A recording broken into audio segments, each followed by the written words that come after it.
আসসালামু আলাইকুম। Cooking studio by আইজা চ্যানেলে সবাইকে স্বাগতম জানাচ্ছি।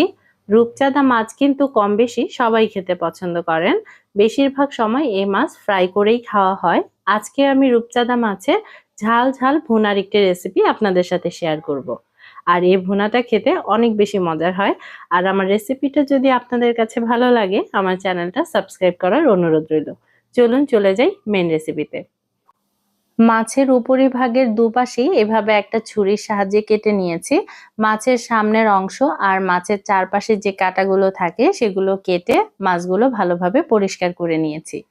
এখন আধা চা চামচ পরিমাণ লবণ আর আধা চা চামচ হলুদ গুঁড়া দিয়ে মাছগুলো ম্যারিনেট করে নিতে হবে এমনভাবে যাতে করে মাছের সম্পূর্ণ অংশে হলুদ আর লবণ ভালোভাবে মাখানো হয়ে যায়। এখানে দুটি মাছই ভালোভাবে ম্যারিনেট করে নিয়েছি। মাছ ভাজার জন্য একটা কড়াইয়ে দিয়ে দিচ্ছি পরিমাণ মতো সয়াবিন তেল। তেলটা হালকা গরম হয়ে এলে মাছ দিয়ে দিতে হবে। মাছের এক পাশ এরকম হালকা ব্রাউন হয়ে এলে মাছ উল্টে দিতে হবে। মাছের দুপাশে এরকম হালকা করে ভেজে নিতে হবে। রূপচাঁদা মাছ দ্রুত কুক হয়ে যায়, সেজন্য মাছ বেশি ভাজার দরকার নেই। দুটি মাছই এভাবে আমি ভেজে নিয়েছি।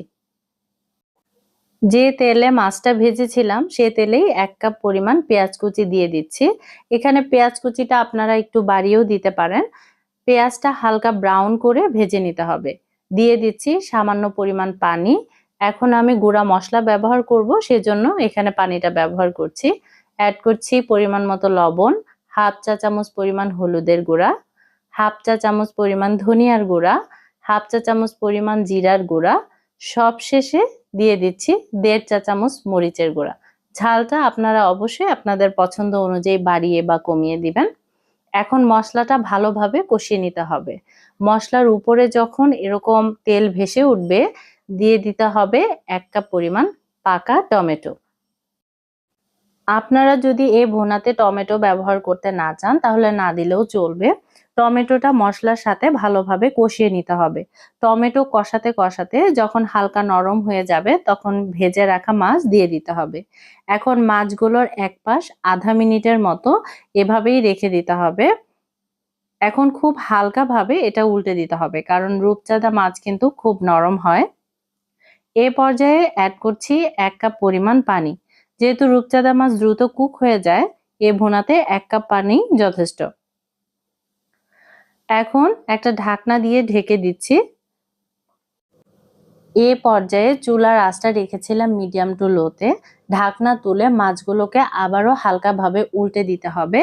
যখন পানি অনেকটা টেনে যাবে আর তেলটা উপরে ভেসে উঠবে তখন বুঝতে হবে ভুনাটা কিন্তু তৈরি হয়ে গেছে। এখন আমি ভুনাটা নামিয়ে নিচ্ছি।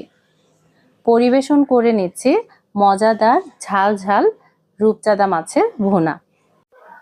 রূপচাঁদা মাছের এই ঝাল ঝাল ভুনাটা বাড়িতে একবার ট্রাই করে দেখতে পারেন। আশা করি আপনাদের কাছে ভালো লাগবে। আর এখানে মাছের উপরে কিছুটা বেরেস্তা আর ধনিয়া পাতা এভাবে ছড়িয়ে দিচ্ছি যাতে করে মাছের ভুনাটা দেখতে আরো বেশি লোভনীয় লাগে। আর বাড়িতে এই ভুনাটা ট্রাই করলে অবশ্যই আমার কমেন্টস বক্সে জানাতে ভুলবেন না কেমন হয়েছে। সবাই ভালো থাকবেন। আজ এ পর্যন্ত।